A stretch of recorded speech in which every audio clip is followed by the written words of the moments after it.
Hello everyone, I'm Trey Durden. And I'm Zach Keene. We are the creators of Bayside Productions.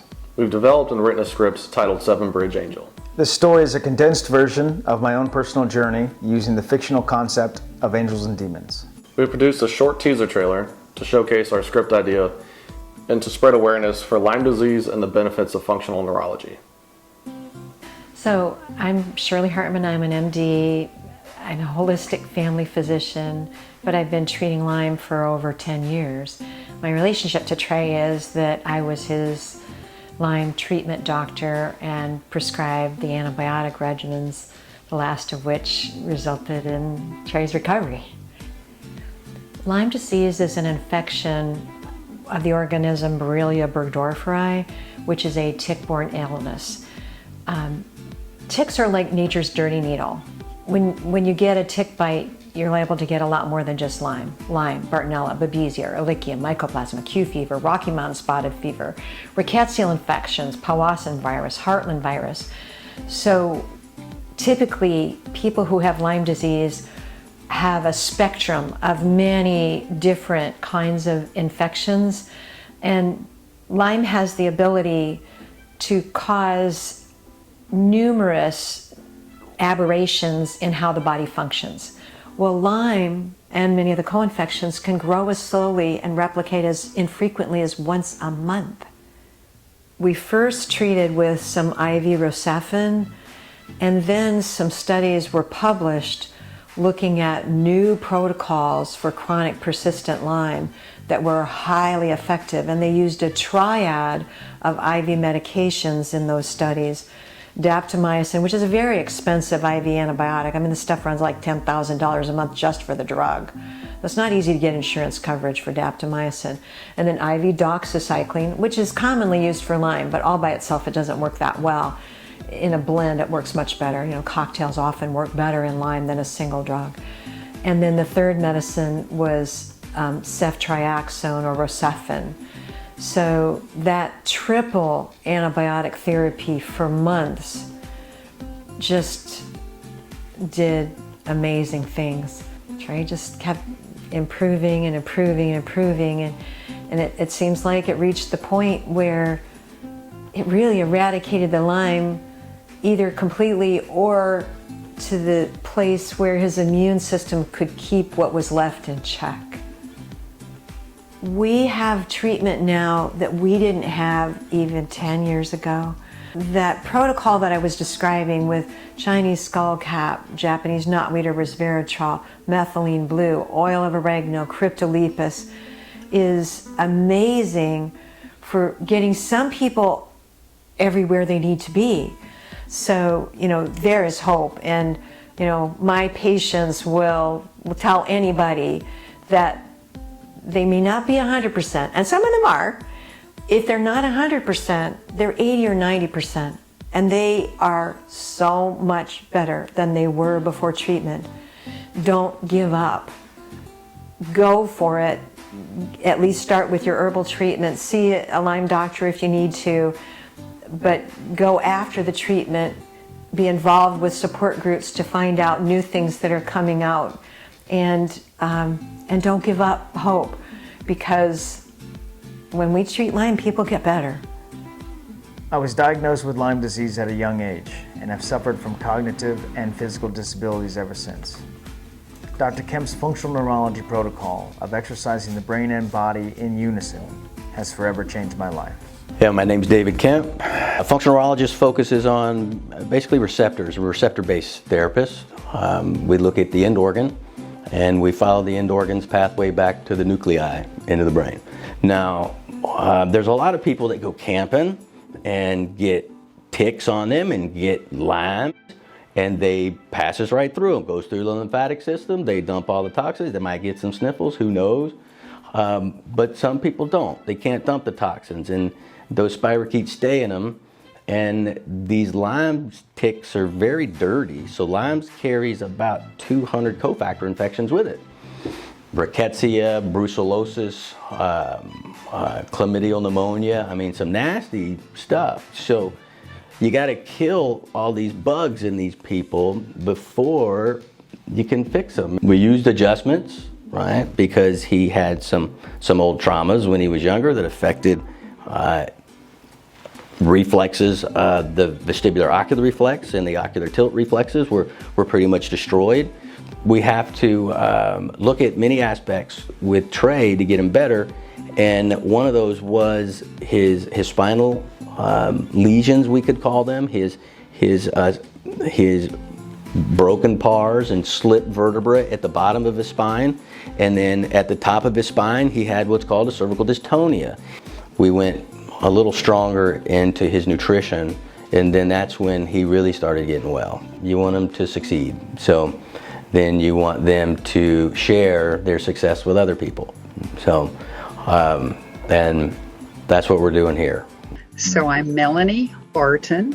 I am a psychotherapist. We began together working on 9/11/2014. We went through therapy for probably,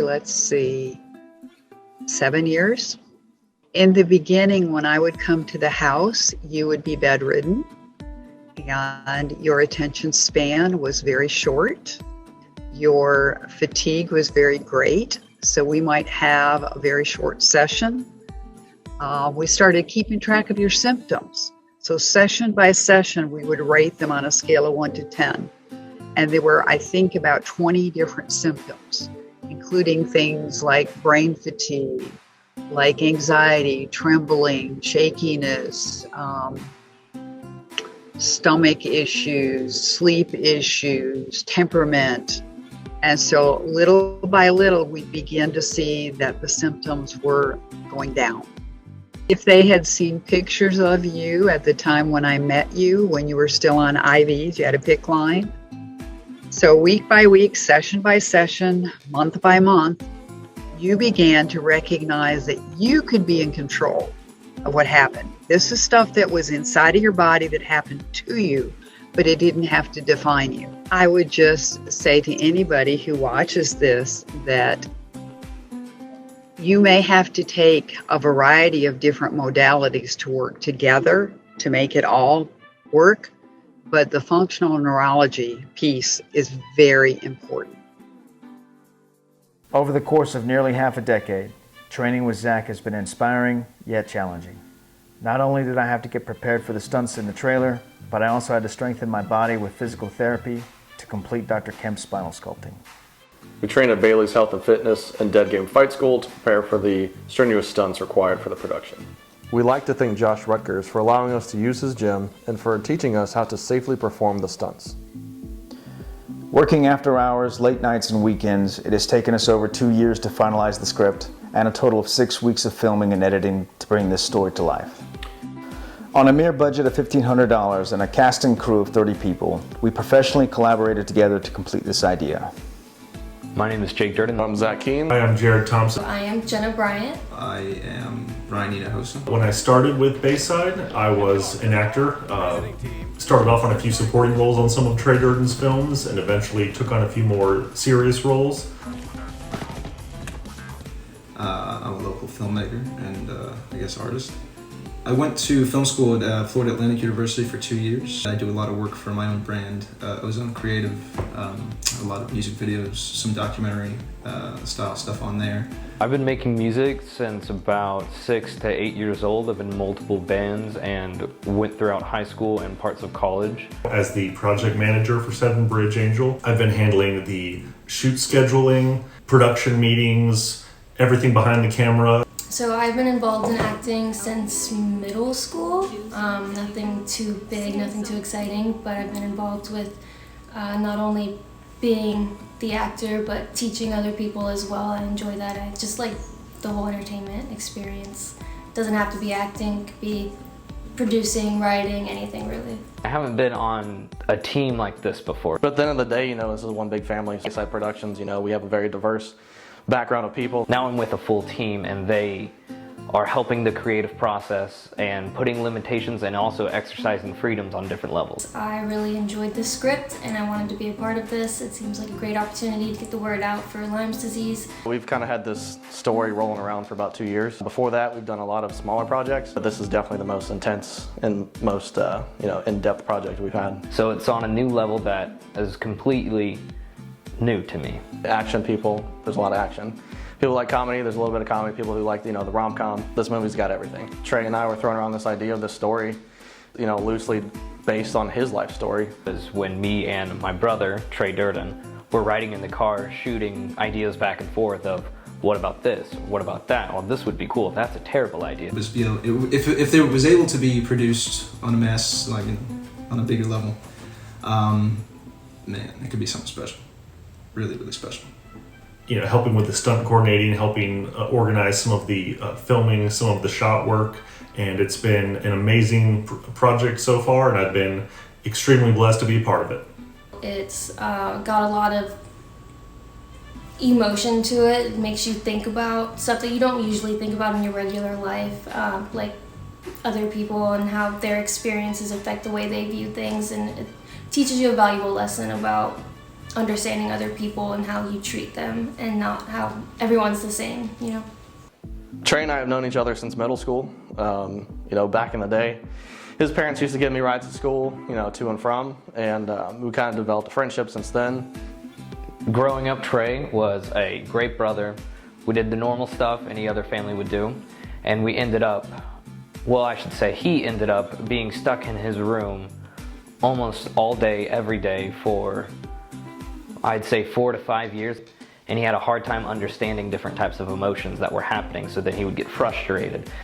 And then, throughout the years, throughout middle school and high school is kind of when he, started to go downhill and uphill and downhill and uphill. Started out great and then slowly declined to a point where I almost never saw him, and when I did, you could tell that his mental self was not there. And so you kind of watch this family member who you've seen the really high moments and you've seen the really low moments, and then you've seen the really, really low moments. And I'm sure he's gone through it, his own parents, his own blood siblings go through it, but sometimes you have those days where you don't think he's going to get better. And that was hard on everybody else, for us to try to be around and to help and support him because of the different and negativity that was going on inside of his head. He then started off going to this new doctor. When he first started off, I personally didn't really believe in functional neurology. All of the studying that I did by myself on the topic didn't really show anything major. And he kept on going and kept on telling me about it, and where he has become and what he has learned has shown that functional neurology actually has a place in science and should be studied more often. At one point, I didn't think it was going to get to where we are now. Because where he was to where he is now is night and day, doesn't even describe it. And then we are where we are today, and it's like, from one end of the spectrum to the other. We'd like to thank our sponsors, Kemp Chiropractic, Durden Surgical, Bailey's Health and Fitness, Dead Game Fight School, Manifest Distilling, the Dr. and Melanie Barton Show, and Mandarin Wellness Center for their support in our project. Thank you to everyone involved with this production. We couldn't have done it without you. And we hope you enjoy our concept awareness teaser trailer.